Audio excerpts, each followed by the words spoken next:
Bismillahirrahmanirrahim. Alhamdulillahi rabbil alamin. Alladzi ja'ala salata tariqatal muttaqin wa ja'ala fiha qur'aini sayyidil mursalin wa ruknan min arkanid din wa ja'ala fiha jannata ajilatil muhibbin wa ba'di asraril asyiqin. Wassalatu wassalamu ala sayyidina Muhammadin rasuli rabbil alamin wa syafi'il musnibin wa ala alihi wa ashabihi wa itratihi tahirin salatan wa salaman daiman ila yaumiddin. Subhanaka la ilma lana illa ma'alamtana innaka antal alimul hakim. Rabbi shrah li sadri wa yassir li amri wahlul 'uqdatan min lisani yafqahu qawli. Allahumma yassir wa la tu'assir bitammin bil khair wa la hawla wa la quwwata illa billahil aliyil azim. Amma ba'd. Kita menyambung kepada perbahasan kitab Munyatul Musalli yang telah dikarang oleh Syekh Daud Abdullah Al-Fatani rahimahullah ta'ala, yang membicarakan tentang solat sebagaimana diambil daripada sabdaan Rasulullah sallallahu alaihi wasallam, sallu kama ra'aitumuni usalli, bersembahyanglah, bersolatlah seperti mana kamu melihat aku bersolat. Maka kita hendaklah mengikut apa yang dikerjakan oleh Nabi Muhammad sallallahu alaihi wasallam, sebagaimana yang diambil daripada ulama umat Islam yang terdahulu hinggalah kepada ulama terkemudiannya, seperti yang disebut di dalam kitab-kitab mereka.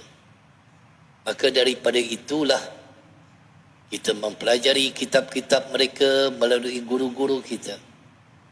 Maka kita tahulah bagaimanakah solatnya baginda Nabi sallallahu alaihi wasallam yang wajib untuk kita mengikutinya. Kerana mereka ini dianggap orang yang tetap dalam mengerjakan sembahyang dan memeliharanya. Jadi dipelihara, waktunya dipelihara, rukunnya dipelihara, syarat-syarat di dalam sembahyang itu dipelihara.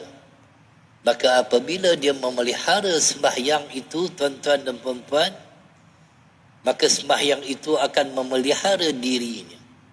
Maka akan baiklah hatinya, baiklah segala perlakuannya, baiklah tutur katanya, semuanya akan menjadi baik. Asbab daripada sembahyang yang dipelihara itu. Itu sebab Allah Subhanahu wa taala menyebutkan di dalam Al-Quran, inna salata tanha anil fahsya'i wal munkar. Sesungguhnya solat itu mencegah daripada perbuatan keji dan mungkar. Salah seorang ulama, Syekh Hasan Al-Saqaf hafizahullah ta'ala, menyebutkan di dalam kitabnya Sifatus Salah An-Nabi sallallahu alaihi wasallam, sifat solat Nabi sallallahu alaihi wasallam yang sahih.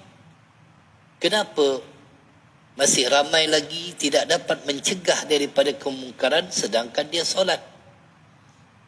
Kerana solatnya itu tidak disempurnakan keseluruhannya. Dia tidak memelihara sembahyang itu.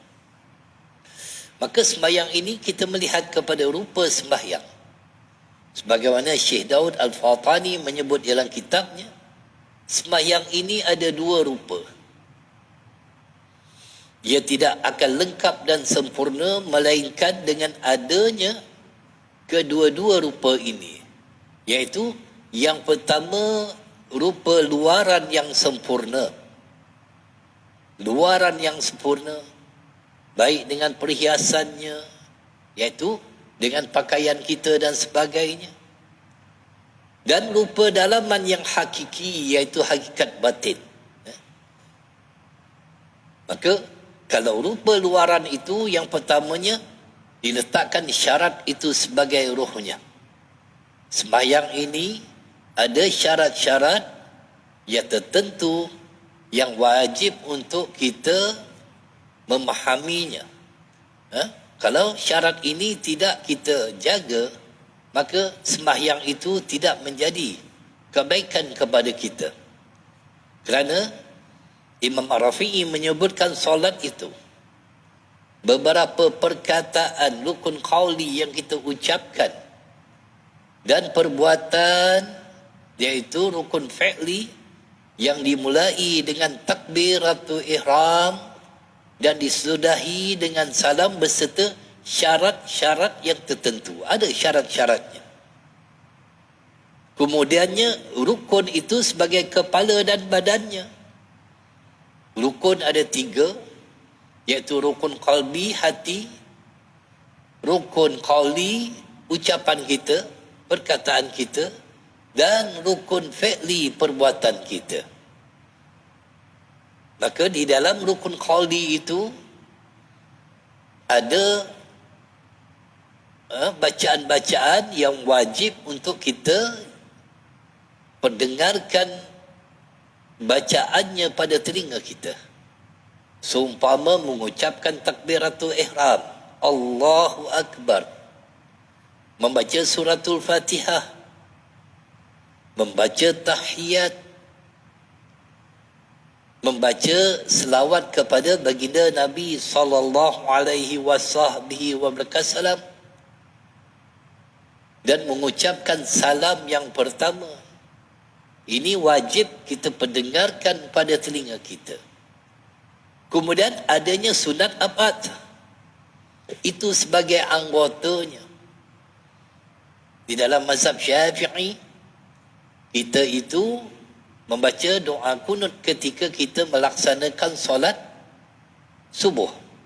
Itu yang dikatakan sunat abad. Begitu juga dengan tahiyat awal. Duduk tahiyat awal, membaca tahiyat awal, itu merupakan sunat abad.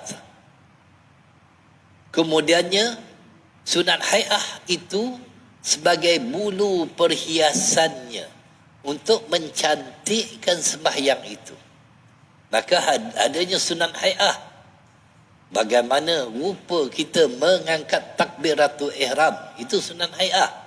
Mengangkatnya bukan sembrono kita mengangkat, tetapi mengangkatnya mengikut petunjuk yang diajar oleh baginda Nabi sallallahu alaihi wasallam.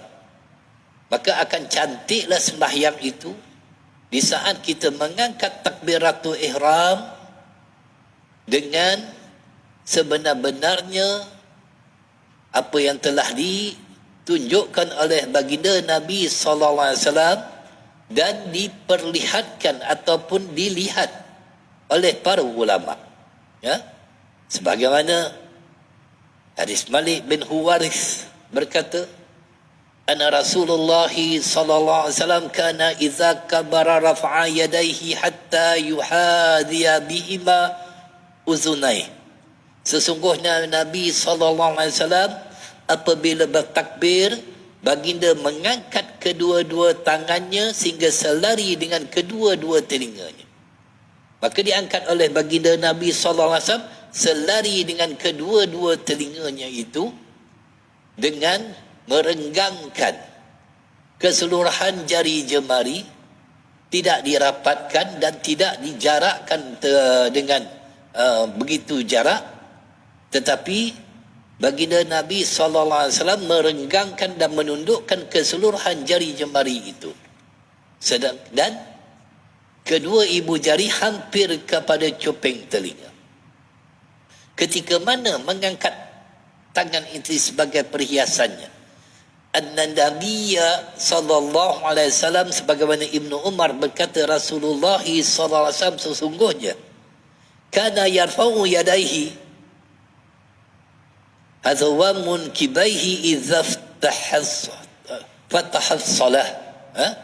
Mengangkat kedua-dua tangannya selari dengan bahunya ketika mula solat. Maka selari dengan bahu. Dua ibu jari hampir kepada cupang telinga. Wa iza kabbara ruku', ketika Rasulullah bertakbir ketika ruku' sama juga posisinya. Kemudiannya wa iza kabbara ruku' wa iza rafa'a ra'suhu minar ruku', ketika bertakbir untuk ruku' dan ketika mengangkat kepalanya daripada ruku'. Itu 3. Kemudian satu lagi iaitu ketika bangkit daripada tahiyat awal. Jadi di mana perbuatan Rasulullah sallallahu alaihi wasallam itu mengangkat takbiratul ihram Allahu akbar, ketika rukuknya Allahu akbar, ketika iktidalnya sami Allahu liman hamidah, ketika bangkit pada tahiyat awal Allahu akbar. 4 tempat sunat dan posisi mengangkatnya pun sama.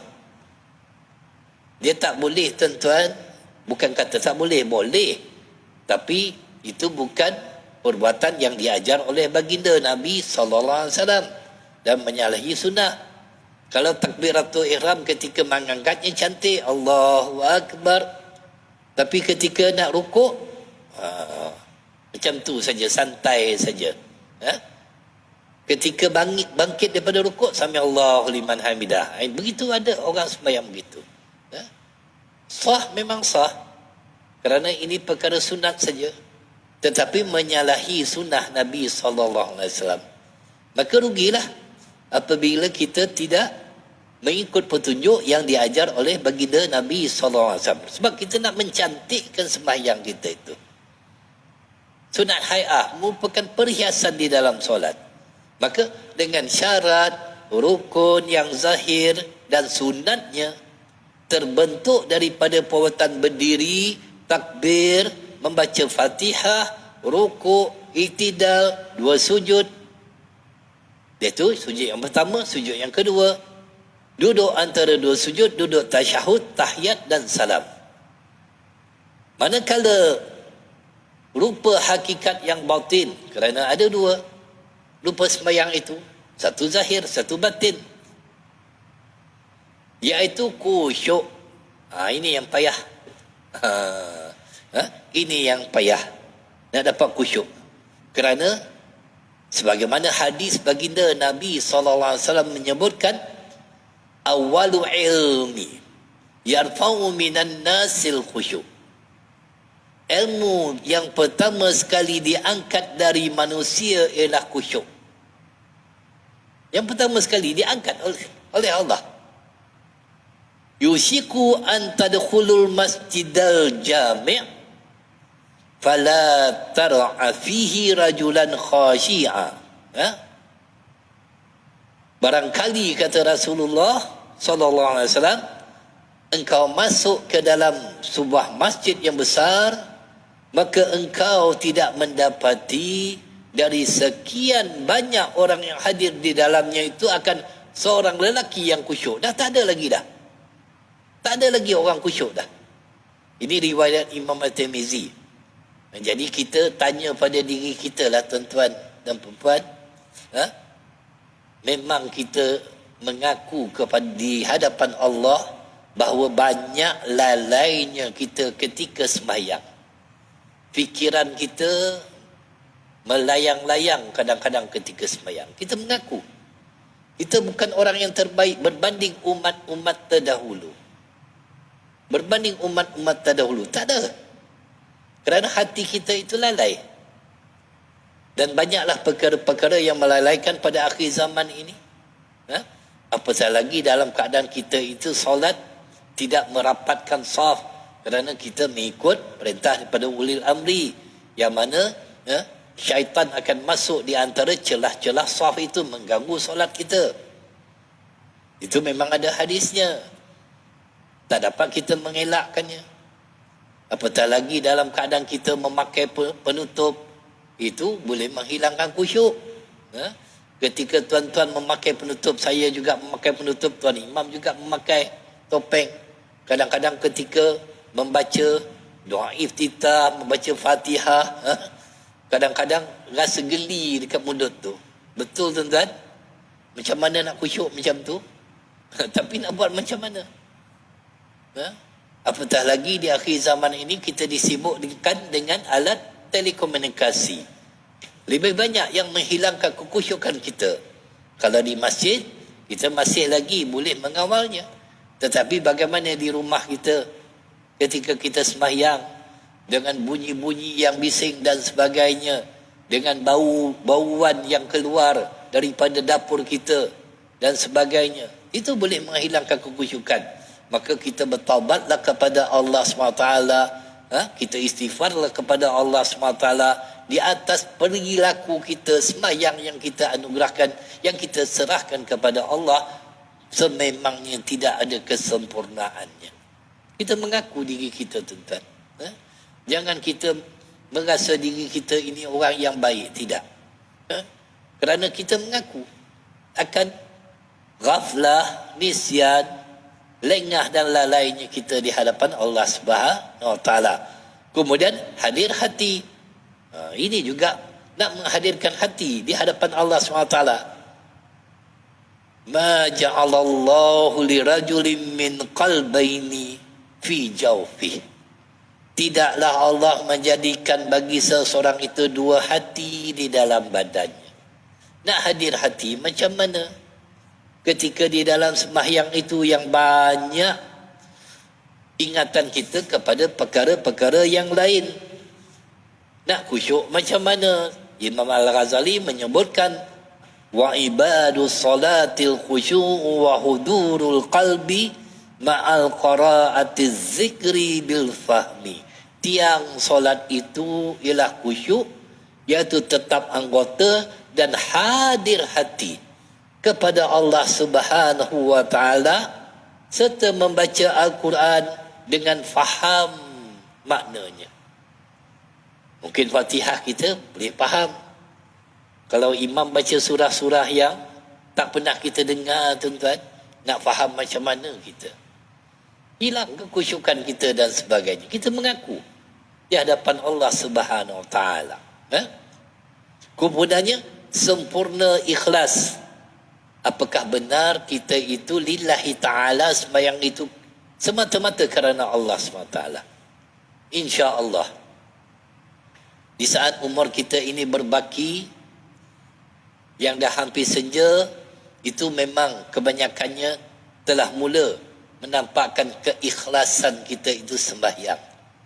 Tapi waktu muda dulu, mungkin keikhlasan itu belum lagi sampai, belum ada lagi. Kerana banyak yang ikut-ikutan, malu dengan orang dan sebagainya. Ataupun ketika kita di bawah tanggungan kedua ibu dan ayah kita, kerana terpaksa, dipaksa kita sembahyang, kita pun sembahyang, tak ada keikhlasan. Tetapi dengan istiqamahnya kita itu, kita mengharapkan agar Allah SWT mengikhlaskan niat kita benar-benar kerana Allah SWT. Bukan disebabkan kita malu dengan orang ataupun ikut-ikutan dan sebagainya. Baik. Rendah diri.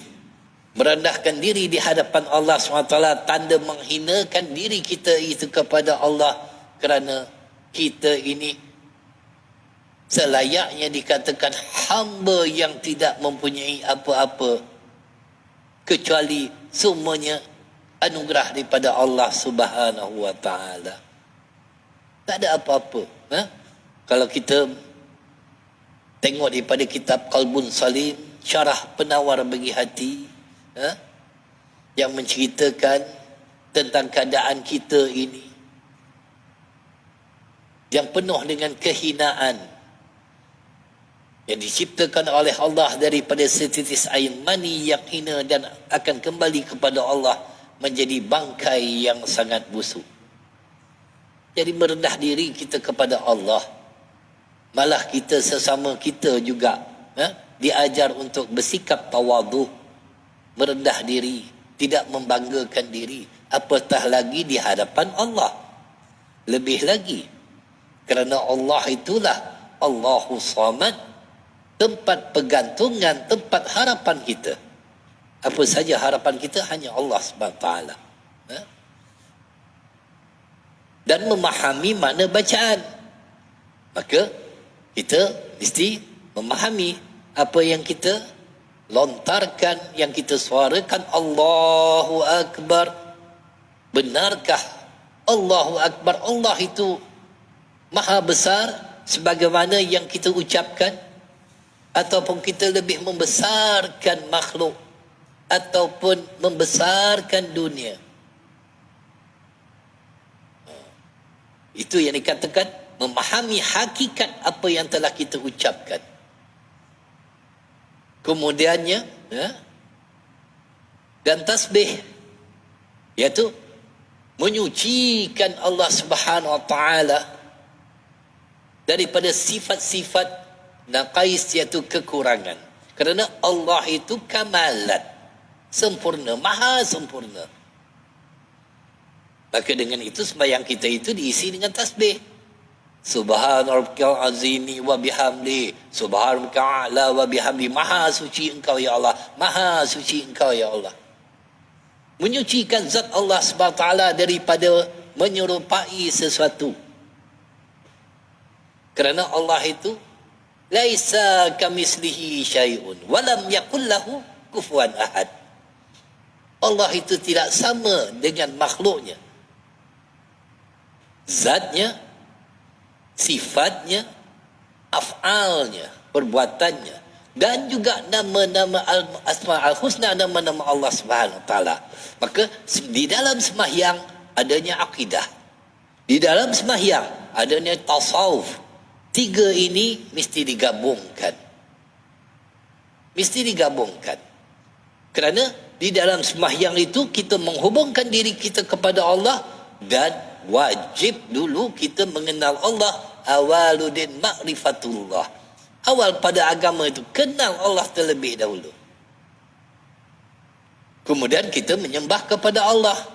Apabila kita kenal kepada Allah SWT itu, dengan kita mempelajari sifat 20. Tuan-tuan belajar sifat 20 kan?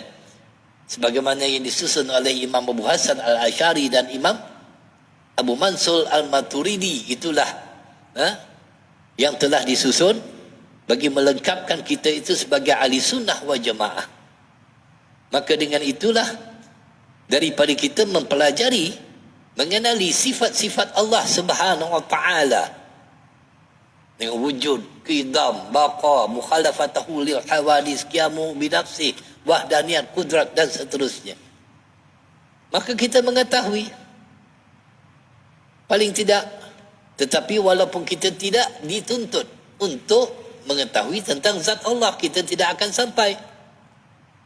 Kerana kita ini makhluk yang naqais, yang lemah.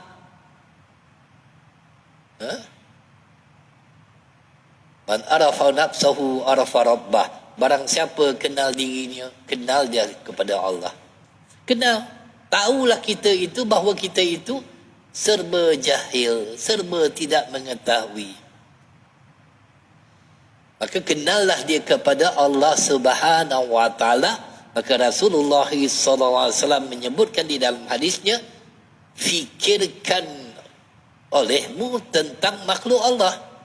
Jangan kamu fikirkan tentang zat Allah, kerana kamu takkan mampu. Itu sebab kita menolak fahaman-fahaman yang batil, yang menceritakan tentang zat Allah dengan mengatakan Allah itu bertempat, Allah itu beranggota, berjisim.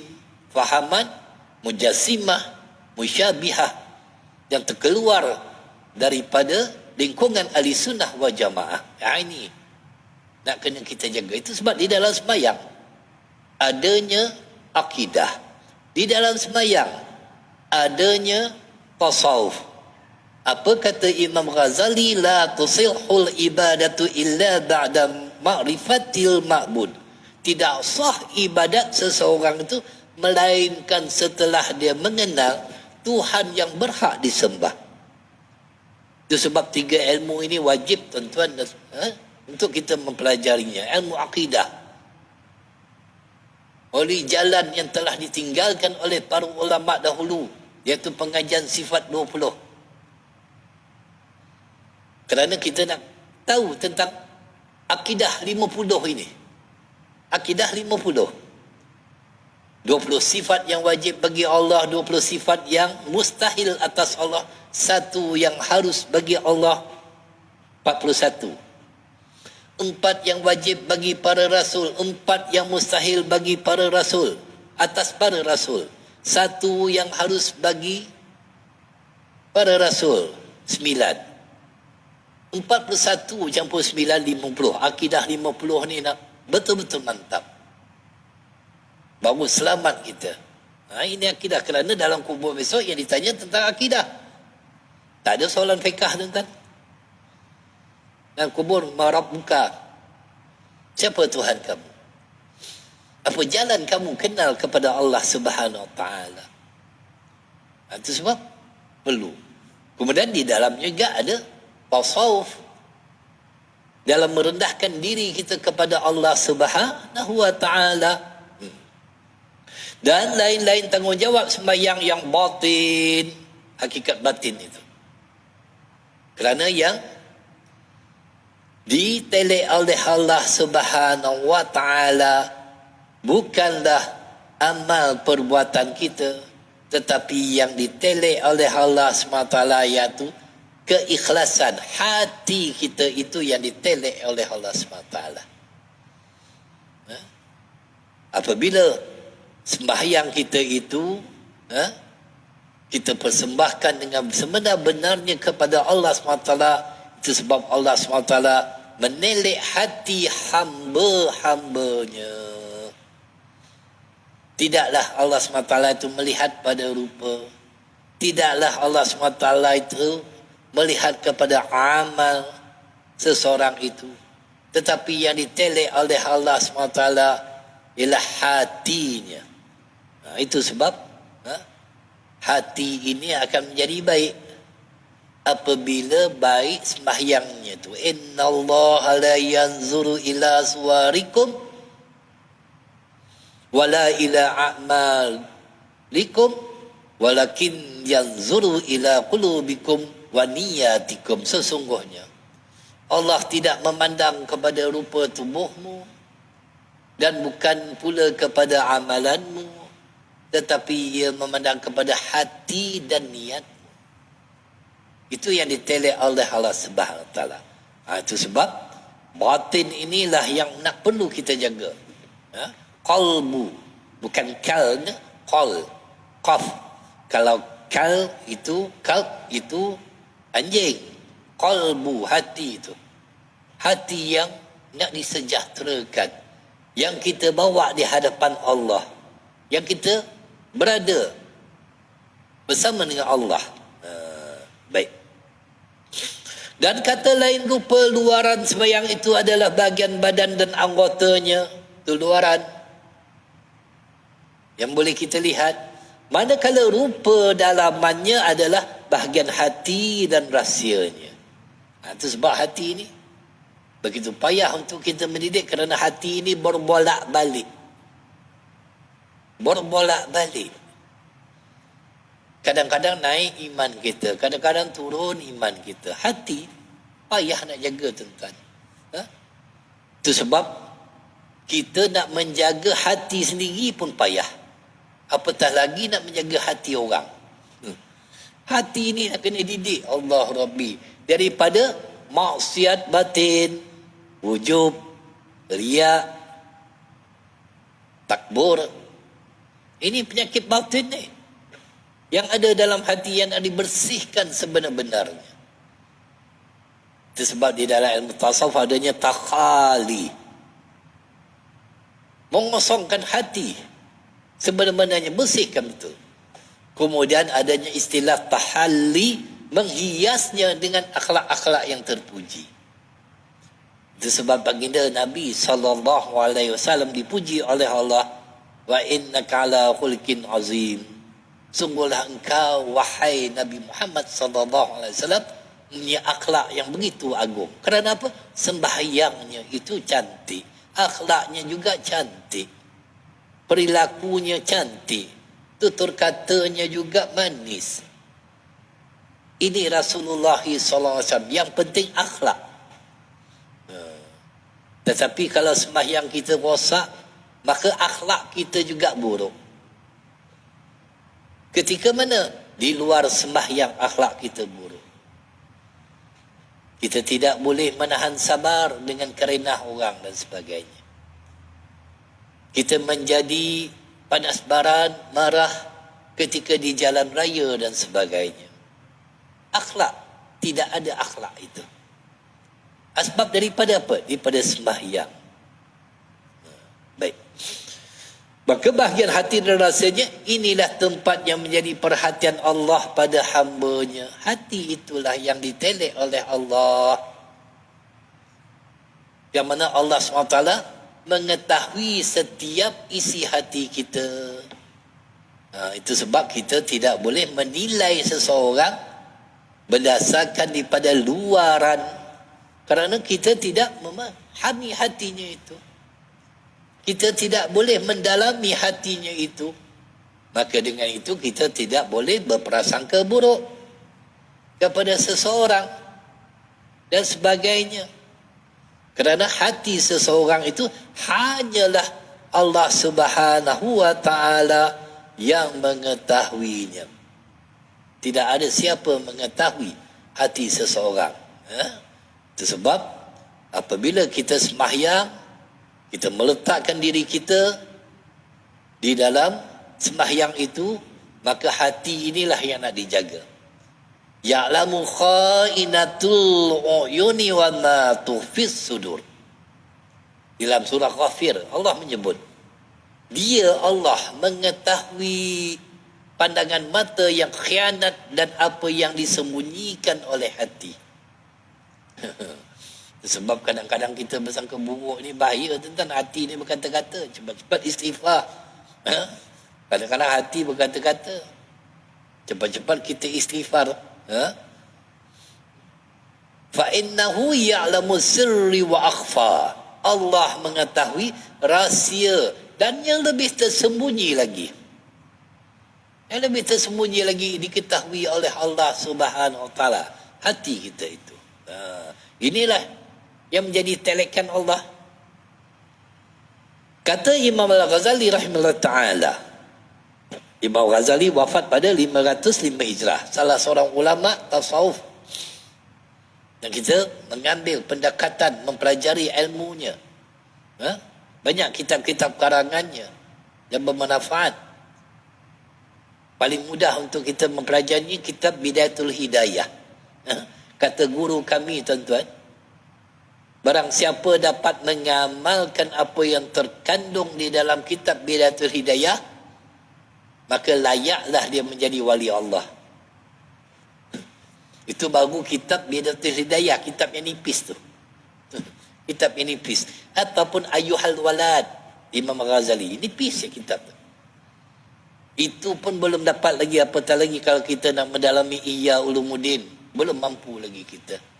Ataupun kitab Mukhasyafaf Al-Qulub Imam Al-Ghazali, belum mampu lagi kita. Belum mampu lagi kita. Baik. Apa kata Imam Al-Ghazali? Umpama orang yang mengerjakan semayang dengan rupa luaran sahaja tapi lalai daripada hakikatnya yang batin. Semayangnya luaran saja. Hakikat batin lalai. Diumpamakan sebagai satu orang yang telah menghadiahkan dayang yang telah mati, yang tiada roh lagi kepada raja yang amat besar darjatnya. Maka dihadiahkan dayang, roh yang mati, yang tak hidup lagi, bagi kepada seorang raja yang punya kerajaan yang besar. Manakala orang yang mengurangkan dalam merupakan rupa zahir sembahyang itu, diumpamakan orang yang menghadiahkan dayang yang terpotong anggota dan tiada dua matanya kepada raja. Jadi orang yang mengurang-kurangkan apa yang terkandung di dalam sembahyang itu. Sama ada sunat hayahnya. Maka dia seolah-olah menghadiahkan dayang yang cacat, yang terpotong kedua tangannya, buta matanya, kepada seorang raja yang besar kerajaannya. Maka kedua-dua hadiah itu dihadapkan ke hadapan raja untuk dihadiahkan kepadanya. Sudah tentulah raja tersebut amat murka dan marah kepada mereka kerana perbuatan itu menghina kemuliaan kerajaannya dan meringankan tanggungjawab terhadap kerajaannya. Maka kata Imam Al-Ghazali rahimahullah, fikirkanlah keadaan diri kamu yang menghadiahkan sembahyang kepada Tuhanmu. Iaitu Imam Al-Ghazali suruh kita memikirkan tentang diri kita, muhasabah diri kita, bukan memikirkan tentang orang. Itu sebab Imam Al-Ghazali ni Masya Allah tabarakallah, dia suruh kita mencari penyakit yang ada pada diri kita. Sibukkan penyakit yang ada pada diri kamu, maka kamu tidak akan sibuk kepada penyakit orang lain. Tengok pada diri kita. Fikirkan keadaan diri kamu yang menghadiahkan sembahyang kepada Tuhanmu. Jangan sampai sedemikian. Jangan sampai dikurang-kurangkan. Takutilah kamu akan perbuatan sebegitu, kerana perbuatan sebegitu pasti mendapat seksa daripada Allah Subhanahu Wa Taala. Ketahuilah bahawa kadar nikmat Allah yang paling besar dianugerahkan kepada sekalian hamba-Nya adalah sembahyang 5 waktu, seperti yang disebut di dalam hadis baginda Nabi sallallahu alaihi wasallam, ma utiya 'abdun fi hadhihi dunya khairan lahu min an yu'zana lahu fi raq'ataini yusallihima. Tiada anugerah yang terlebih baik kepada seorang hamba di dunia ini daripada diizinkannya pada 2 rakaat yang ia sembahyangkannya. Ini anugerah yang begitu Allah bagi kepada kita, kepada Nabi Muhammad sallallahu alaihi wasallam dan kepada umat baginda Nabi sallallahu alaihi wasallam. Itu sebab. Itu sebab bila kita membaca surah Maryam, tuan-tuan, di dalam Al-Quran, Allah menegur kita ini umat akhir zaman, umat yang terkemudian. Allah menyebutkan, faghalafa min ba'dihim khalfun ada'u salata wattaba'u syahawat fasawfa yalquna ghayya. Kemudian mereka digantikan oleh keturunan-keturunan yang mencuaikan sembahyang. Bukan tak sembahyang, tapi sembahyangnya tidak disempurnakan serta menurut hawa nafsu. Maka mereka akan menghadapi azab. Kita lah yang tidak sebanding dengan sembahyangnya orang-orang terdahulu. Kita tengoklah pada sembahyang kita. Kita sembahyang nak cepat habis. Tak rasa seronok sembahyang. Kalau tak, cuba test nanti Imam Isyak kalau dibaca surah yang panjang. Ramai yang mengungut ni. Ramai yang tak sedap hati. Sebab nak balik, itu kita mengaku, tuan-tuan. Kita kena mengaku diri kita, kekurangan yang ada pada diri kita. Itu sebab sembahyang ini adalah faqihayah suludahul khalwah. Di dalam sembahyang itu dia dapat bersunyian bersama Tuhannya. Bersunyian khalwatu ma'hu wal ifradu bihi wal mujasalatu dahul inqita'u ilaih, iaitu mengasingkan diri serta bersekududukan dengannya. Itu disebut sebagai faqiha yalsulu dahul khalwah, iaitu khalwat. Kan kita tengok dalam dada akbar, orang yang ditangkap khalwat itu bersunyi-sunyian, bersekedudukan. Inilah dia sembahyang. Kita bersekedudukan hanya dengan Allah, tak ada siapa lagi dah.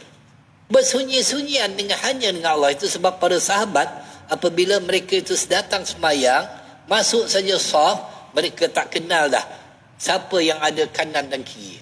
Tak kenal orang lain dah. Kerana tumpuannya hanya kepada Allah Subhanahu Wa Taala. Tak kenal dah. Kita nasib baik jarak-jarak ni tuan-tuan. Cuba rapat. Kalau rapat, Masya Allah, Tabarakallah, waktu qamat pun masih lagi ramai bersalam-salaman. Tok Bilal qamat, kita sibuk lagi bersalam. Tanya lagi apa khabar, apa khabar. Habis semua kita kenal. Sedangkan sahabat bila masuk saja dalam masjid, hanyalah antara dia dengan Allah Subhanahu Wa Taala. Tak ada lagi dah. Hubungan dengan makhluk diputuskan. Kerana aku nak bersama dengan Allah Subhanahu Wa Taala. Maka itulah disebutkan bersedekan dengannya dan memutuskan diri kepadanya hanya dengan Allah SWT. Makhluk diketepikan. Tak ada lagi dah. Kerana aku nak berhubung dengan Allah. Sekarang ni aku dengan Allah. Kita kan masuk, ini rumah Allah yang kita sebut masjid, ini rumah Allah. Kita ini sebagai tetamu Allah. Maka apabila kita masuk ke rumah seseorang, tuan-tuan, siapa yang kita raikan? Tuan rumah. Maka rumah ini rumah Allah. Siapa tuan rumahnya? Allah. Begitu perumpamaannya. Itu sebab kita cuba putuskan hubungan antara makhluk kecuali dengan Allah SWT. Itu sebab satu hikmah yang kita sembahyang jarak-jarak ini, iaitu pertamanya, tak ada lagi lah orang dapat bersembang-sembang kalau dah dekat-dekat sangat. Jauh. Hikmah yang keduanya, memakai topeng ni. Orang nak bercakap pun tak nak lagi dah. Cuba kalau dulu sebelum berlakunya wabak ni, tuan-tuan, semua rapat, duduk berkumpul, bersembang hal dunia dalam rumah Allah. Ini yang banyak berlaku di sini, tak ada mungkin tempat lain. Berkumpul dalam masjid, mencerita urusan dunia. Cerita kebun, cerita anak, cerita kereta. Seolah-olah Allah itu tidak wujud dalam dirinya. Tak ada Allah dalam dirinya. Dia menyibukkan dengan perkara-perkara yang selain daripada Allah Subhanahu Wa Taala. Dia berhubung dengan makhluk-makhluk lain. Dia menyibukkan diri kepada perkara-perkara yang tidak ada urusan dengan Allah Subhanahu Wa Taala. Itu sebab hikmah yang kita ini dapat sembahyang jarak-jarak, kita tak ada rapat-rapat lagi. Mudah-mudahan satu hari besok rapatlah. Tapi kita nak praktikkan juga agar kita itu hanya berkhalwat dengan Allah Subhanahu Wa Taala. Kemudian hikmah kita memakai topeng tu, tak adalah kita nak bersembang. Cumanya waktu sekarang kita terpaksa bawa alat telekomunikasi di dalam masjid sebab kita nak scan MySejahtera. Tapi bila kita dah bawa masuk mula dalam masjid, WhatsApp, FB, tanya isteri hari ni masak apa.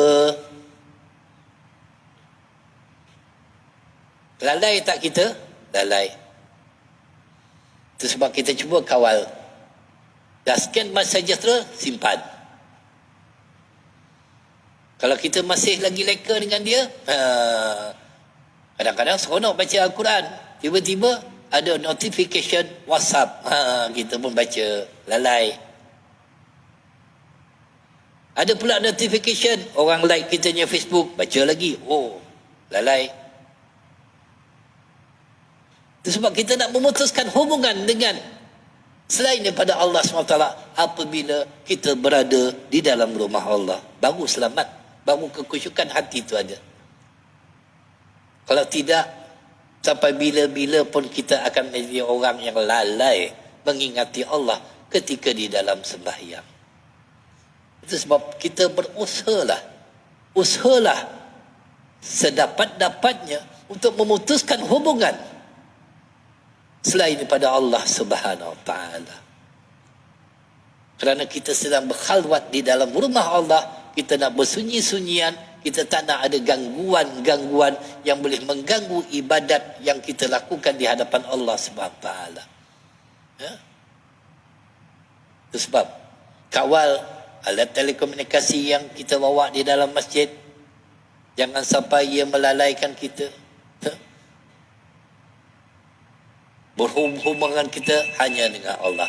Jadi tuan-tuan dan puan-puan, mudah-mudahan kita dianugerahkan oleh Allah SWT ketaatan, kekhusyukan, merendahkan diri kepada Allah. Cukup sekadar itu. Terima kasih kepada pihak masjid, kepada semua yang hadir pada hari ini. Sama-samalah kita istiqamah, kita memperbaiki diri kita, termasuk diri saya sendiri, agar kita itu menjadi orang yang benar-benar menghadapkan diri kepada Allah. Hazza wa billahi taufiq. Assalamualaikum warahmatullahi wabarakatuh.